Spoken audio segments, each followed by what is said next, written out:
ঐন্দ্রিলার বাবা অভিযোগ করেছেন দীর্ঘক্ষণ তার মেয়েকে শৌচাগারে আটকে রাখা হয়েছিল। ঐন্দ্রিলাই নাকি জানিয়েছিলেন তার বাবাকে। তারপর মনোবেদনা, মনের চাপ, তারপর আমরা জানি সেই ট্র্যাজেডি, তার পরিবারের একমাত্র সন্তান, তার মৃত্যু। সেই মৃত্যুর মাঝেও এই দাবি নিয়ে বিতর্ক প্রকাশ্যে আসছে।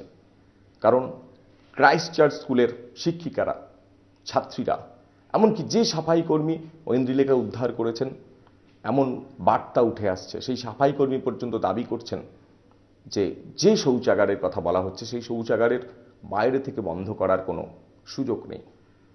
সেই বিতর্কের মাঝে সরজমিনে তদন্তে এবিপি আনন্দ আমরা শৌচাগারের মধ্যে। স্কুলের দুটো শৌচাগার, আমরা যে দাঁড়িয়ে আছি এটা একটা শৌচাগার, 15টি দরজা রয়েছে শৌচাগারে। আমরা দেখব সেই শৌচাগার সত্যি বাইরে থেকে বন্ধ করা যায় কিনা। ঐন্দ্রিলাকে ফিরিয়ে দেওয়া যাবে না, কিন্তু যে দাবি নিয়ে স্কুল ভাঙচুর, অধ্যক্ষা গ্রেপ্তার, অধ্যক্ষার পদত্যাগ, এত বড় খবর, এত বড় সংবাদ মাধ্যমে পরপর সাধারণ মানুষ যেভাবে স্কুলে ঢুকে ভাঙচুর চালিয়েছে, এর মাঝখানে সত্য উদ্ঘাটনই আমাদের উদ্দেশ্য। আমরা শৌচাগারের একটা দরজা, দুটো দরজা, তিনটে দরজা আমরা পরখ করব। 15টা দরজা। প্রথম দরজা, এই দরজায় কিন্তু বাইরে থেকে বন্ধ করার কোনো সুযোগ নেই। আমরা দেখতে পাচ্ছি এটা যদি আমি তুলেও এটাকে বন্ধ করার চেষ্টা করি তাহলেও কিন্তু সে সুযোগটা নেই। এবং সেই সুযোগটা নেই কারণ এটা যদি এইভাবে যদি বন্ধ হয় এবং পিছন থেকে ধাক্কা মারা হয়, এটা সত্যি খুলে যাচ্ছে। সুতরাং বন্ধ করার উপায় নেই। পাশের দরজা, এটাও একই মত, যে দরজা বন্ধ করার প্রক্রিয়া, সেই প্রক্রিয়ায় সুযোগ নেই বাইরে থেকে বন্ধ করার। আমরা এখানে দেখছি এখানে দরজাটাই নেই। সম্ভবত উত্তপ্ত পরিস্থিতিতে ক্ষুব্ধ অভিভাবকরা ভাঙচুর করেছেন এই দরজা, কিন্তু সেই দরজার যেখানে বাইরে থেকে বন্ধ করার যে সুযোগের জায়গাটা, সেটাও কিন্তু ভাঙা। পরপর তিনটে দেখলাম। আমরা একে একে সেই দরজাগুলো দেখব। দুপাশে দরজা, এপাশে দরজা, ওপাশে দরজা, সব ক্ষেত্রে কিন্তু এটাও ভাঙা, এটা ভাঙা। আমরা দেখছি ভেঙে পড়ে আছে দরজা, ক্ষুব্ধ অভিভাবকদের তাণ্ডবের চিহ্ন। কিন্তু এ দরজাও যদি ভাঙা নাও হতো, অক্ষত থাকতো, তাতেও বন্ধ করার কি উপায় ছিল? উপায় ছিল না। আমরা পরপর 15টা ঘর দেখলাম। আমরা এখানেও দেখছি বন্ধ করার কিন্তু কোনো উপায় নেই।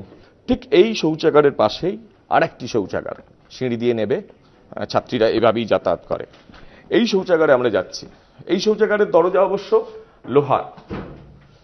লোহার দরজা, কিন্তু বাইরে থেকে বন্ধ করার কোনো উপায় নেই। আমরা একদম স্পষ্ট লক্ষ্য করতে পারছি। যদি ভেতর থেকে বন্ধ করা যায়, বন্ধ করা যাবে, বাইরে থেকে বন্ধ করা যাবে না।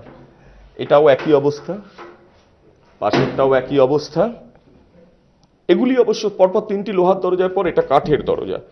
সেই কাঠের দরজায় দেখা যাচ্ছে এটা বাইরে থেকে বন্ধ করার কোনো উপায় নেই, কারণ কোনো রকম সেই যন্ত্রপাতি নেই যেখান থেকে বাইরে থেকে বন্ধ করা যাবে। এখানে সমানভাবে দরজাগুলো তৈরি হয়েছে, একটা, দুটো, তিনটে, চারটে, পাঁচটা, ছটা, 7টা দরজা একই রকম কাঠের দরজা, মাঝখানে টিনের পাত। আমরা আওয়াজ পাচ্ছি টিনের, কিন্তু বন্ধ করার কোনো প্রক্রিয়া আমরা দেখতে পাচ্ছি না। এখানেও দেখতে পাচ্ছি না, এখানেও দেখতে পাচ্ছি না। অর্থাৎ একটা বিষয় নিয়ে যেটা বিতর্ক উঠেছে, যে দরজা বাইরে থেকে বন্ধ করা হয়েছে, ঐন্দ্রিলাকে আটকে রাখা হয়েছে, সেই বিতর্ক নিয়ে অবশ্যই ছাত্রীরা, শিক্ষিকারা, এমনকি সাফাই কর্মী যে বক্তব্য পেশ করছেন, ঐন্দ্রিলা তার বাবাকে অন্য কথা বলছেন। ঐন্দ্রিলা ফিরে আসবে না, এই কঠোর বাস্তবতা মানতে হবেই। ঐন্দ্রিলা তার মায়ের কাছে ফিরবে না, বাবার কাছে ফিরবে না। কিন্তু ঐন্দ্রিলার এই অঘটনের, ঐন্দ্রিলার এই মৃত্যুর নিয়ে যে বিতর্ক, তার সত্য উদ্ঘাটনে কি আসল কারণ, রহস্য এখনো এই অন্তত শৌচাগার পরিদর্শনের পর আরো ঘনীভূত হলো। ক্যামেরায় শান্তনু দত্তের সঙ্গে কৃষ্ণেন্দু অধিকারী, এবিপি আনন্দ, কলকাতা।